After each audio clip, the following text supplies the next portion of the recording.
നമസ്കാരം. ഇത് നമ്മൾ ഈ ചെനച്ച മാങ്ങ കൊണ്ട് ചെനച്ച മാങ്ങ എന്ന് പറഞ്ഞിട്ടുണ്ടെങ്കിൽ നല്ല മൂത്തത്, അധികം പഴുക്കാത്ത മാങ്ങയാണ് ചെനച്ച മാങ്ങ എന്ന് പറയുന്നത്. അപ്പോൾ ആ ചെനച്ച മാങ്ങ കൊണ്ടൊരു ജ്യൂസ് ഉണ്ടാക്കാം.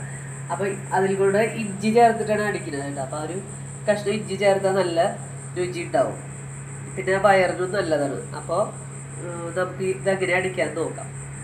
നമ്മുടെ മാങ്ങ, ചെനച്ച മാങ്ങ, ഇതാണ് ഈ ചെനച്ച മാങ്ങ കേട്ടോ. നല്ല അധികം മൂത്തിട്ട് ഇങ്ങനെ നല്ല ടേസ്റ്റാണ്, നല്ല കളറ് മഞ്ഞ കളറായിട്ട്, പഴുത്തിട്ടില്ല, ചെനച്ചതാണ്.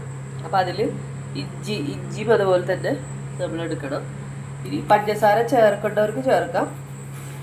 നമുക്ക് ഞാൻ കുറച്ച് ചേർക്കുന്നുണ്ട് കേട്ടോ പഞ്ചസാര. ഇത് മിക്സിയുടെ ജാറിലിട്ടിട്ട് നല്ലോണം കുറച്ച് വെള്ളം ഒഴിച്ചാൽ മതി. വെള്ളം ഒഴിച്ചിട്ട് അടിച്ചെടുക്കാം. ഒരു മിക്സിയുടെ ജാറിലേക്ക് ഇട്ടിട്ട് നമുക്ക് ഇതിലേക്ക് വെള്ളം ചേർത്ത് കൊടുക്കാം.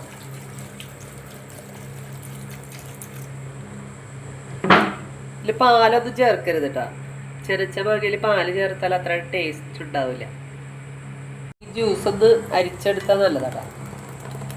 ചെനച്ച മാങ്ങയുടെ ജ്യൂസ്. അപ്പം ചെനച്ച മാങ്ങയുടെ ജ്യൂസ് തയ്യാറായിട്ടാ. അതിന് നമുക്ക് ഗ്ലാസ്സിലേക്ക് ഒഴിക്കാം.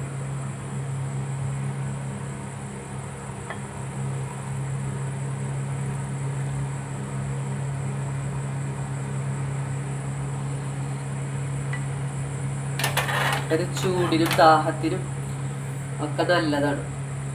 ഇത് എല്ലാവരും ഉണ്ടാക്കി നോക്കണ്ട. ചെനച്ച മാങ്ങയുടെ ജ്യൂസ്